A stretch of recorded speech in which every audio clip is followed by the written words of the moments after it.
Welcome to Euro trip episode 14 और इस video में हम लोग एक्सप्लोर करेंगे फिनलैंड का सबसे खूबसूरत शहर हेलसिंकी को। तो हेलसिंकी में हमने बहुत सारे पैलेसेस और कैथेड्रल्स देखे, जिसमें से कुछ को हमने इस वीडियो में कवर किया है। साथ ही साथ हेलसिंकी पोर्ट और हेलसिंकी का ओल्ड मार्केट भी इस वीडियो में देखेंगे। तो आइए चलते हैं, एक्सप्लोर करते हैं हेलसिंकी सिटी को। हम लोग हैं इस समय हेलसिंकी फिनलैंड में। फिनलैंड एक नॉर्डिक कंट्री है जिसके बगल में स्वीडन और रशिया है और ऊपर नॉर्वे है। फिनलैंड की टोटल पॉपुलेशन 56 लाख है और ये जो स्क्वायर है ये सीनेट स्क्वायर है, सबसे पुराना सीनेट स्क्वायर है। तो हर कंट्री में जाके सबसे पुराने स्क्वायर में जाके हमने वीडियो निकाला है, तो ये है वीडियो फिनलैंड का। तो फिनलैंड में ये मेरे पीछे देख रहे हो, ये जो मॉन्यूमेंट्स है वो उस टाइम के सीनेटर्स के मॉन्यूमेंट है और ये कुछ इस तरीके का डेकोरेशन किया गया है।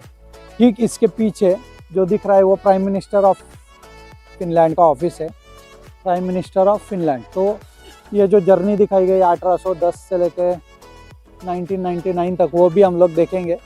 तो पहले जो फिनलैंड था उस पे था स्वीडन का राज, जो नेबरिंग कंट्री है। उसके बाद नेबरिंग कंट्री रशिया भी है, तो रशिया और स्वीडन का हमेशा क्लैशेस चलते रहे और उसमें फिनलैंड पिसता गया। तो फिनलैंड आज़ाद हुआ 1917 में फिनलैंड आज़ाद हुआ और तब से फिनलैंड कैपिटल हेलसिंकी है और फिनलैंड आज़ाद है। राइट हैंड साइड को अगर देखेंगे तो ये है कैथेड्रल ऑफ फिनलैंड हेलसिंकी। तो हेलसिंकी कैथेड्रल है, सबसे बड़ा और पुराना कैथेड्रल है। उसका ऑलरेडी हमने बताया 1830 से वो कैथेड्रल बना हुआ है। और अगर फिर से राइट हैंड साइड को चलेंगे तो ये है सिटी म्यूजियम, जो पूरा फिनिश कल्चर और हेलसिंकी का पूरा कल्चर यहाँ पे फिनिश कैथेड्रल में दिखाया गया है सिटी में। ये है उसके और बगल में घूमोगे तो ये है कैफ़ेज और कुछ बार्स है, कैफ़े और बार्स। और वो है पेलिंस्की म्यूज़ियम, वो जो बाजू में है सिटी म्यूज़ियम के बाजू में पेलिंस्की म्यूज़ियम। और ये है टूरिस्ट इंफॉर्मेशन सेंटर। तो कुछ इस तरीके का ये सीनेट स्क्वायर है, जिसको मार्केट स्क्वायर भी बोलते हैं। इसको और एक्सप्लोर करेंगे इन डिटेल आगे वीडियो में। अब ये हम लोग वीडियो कंटिन्यू करते हैं वहाँ से। ये हेलसिंकी का हिस्ट्री है, 1810 से लेके कुछ इस तरीके का हेलसिंकी था। फिर 1900 में ये जो सीनेट स्क्वायर है वो उस टाइम से है।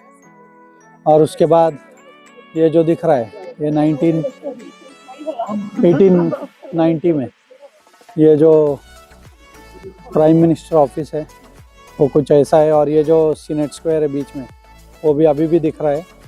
1900 का ये फ़ोटो है। उसके बाद 1910 का फ़ोटो है, take a pic at a construction site. और ये 1920 जो मैंने बताया मार्केट स्क्वायर में कुछ इस तरीके का ट्रेडिंग होता हुआ उस टाइम का। और ये 1930s का फ़ोटो है, जो ठीक वो जो सिटी म्यूज़ियम है उसके बाजू में का लिया गया है।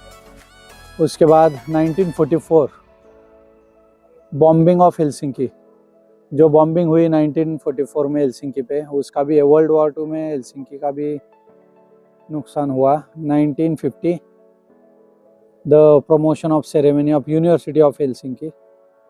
और ये Senate Square has served as a location of several parades. तो ये जो सीनेट स्क्वायर है जो मैंने बताया, कुछ ऐसा हिस्ट्री है हेलसिंकी का 1810 से लेके 1960 तक। ये वीडियो स्टॉप करते हैं यहाँ पे। ये था पूरा इंफॉर्मेशन हेलसिंकी का। स्टॉप करते हैं प्राइम मिनिस्टर ऑफिस पे। हम लोग अभी खड़े हैं एक स्क्वायर में, जा रहे हैं ओल्ड सिटी की तरफ हेलसिंकी में। तो कुछ इस तरीके का नज़ारा है सामने एक शिप खड़ा है शिल्जा लाइन का, जो यहाँ से जाता है स्टॉकहोम। और यही शिप है हमारा जाने के लिए स्टॉकहोम को, लेकिन ये 24 तारीख को।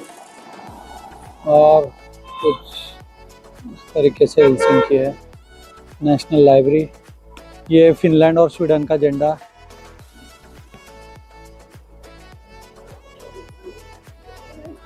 चलते हैं अभी ओल्ड सिटी मार्केट हॉल में। अभी स्क्वायर से जो सामने दिख रहा है जिस पे फिनलैंड का झंडा है, वो है हेलसिंकी टाउन हॉल, जहाँ पे हेलसिंकी का मेयर बैठता है। हेलसिंकी की सिटी का मेयर बैठता है। और हर जगह पे, हर कंट्री में, हर यूरोपियन कंट्री में यूक्रेन को भर भर के सपोर्ट है।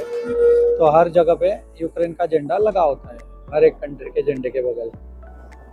तो इस जगह पे ये सब है। ये 90 है, ये एक ट्रैम है, सिटी पे चलती है 90 और 70। कल हम लोग इसी ट्रैम से गए थे एक स्टेशन पे।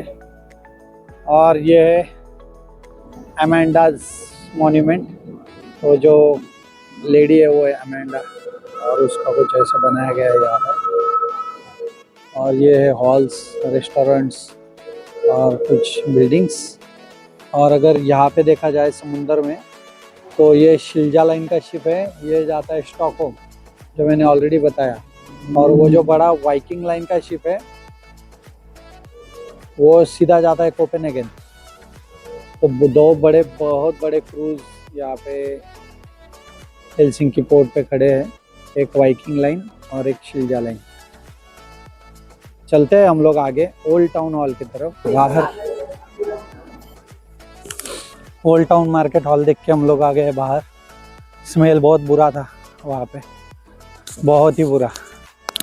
ज़्यादातर सी फूड, रेंडियर का मीट, कुछ इस तरीके से वहाँ पे था। तो हम लोग आ गए अभी सी शोर पे। सी शोर पे है यहाँ पे सीगल्स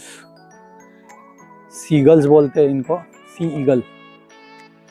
दिखाता हूँ, ये सी ईगल। और ये कुछ छोटी बोट्स।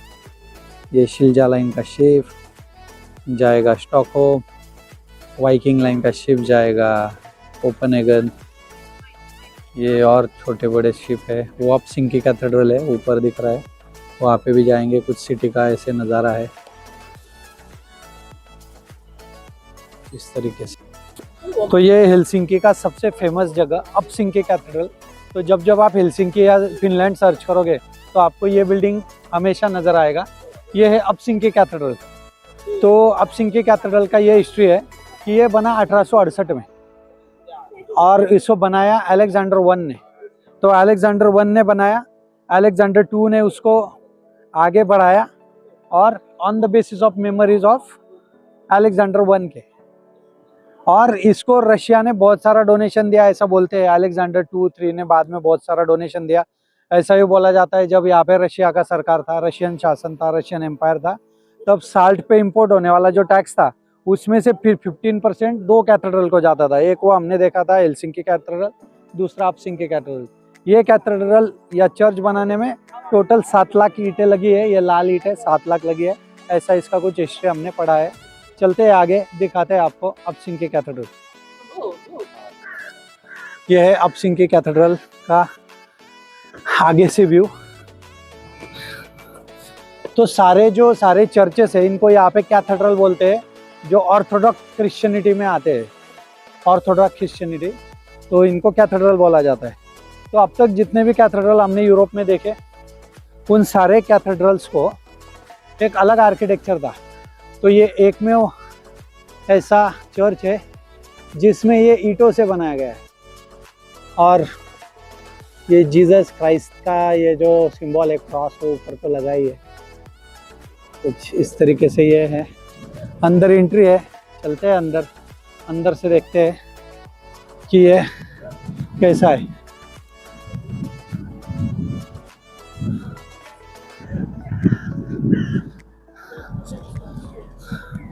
और कैथेड्रल के लेफ्ट साइड से कुछ ऐसा व्यू दिखता है।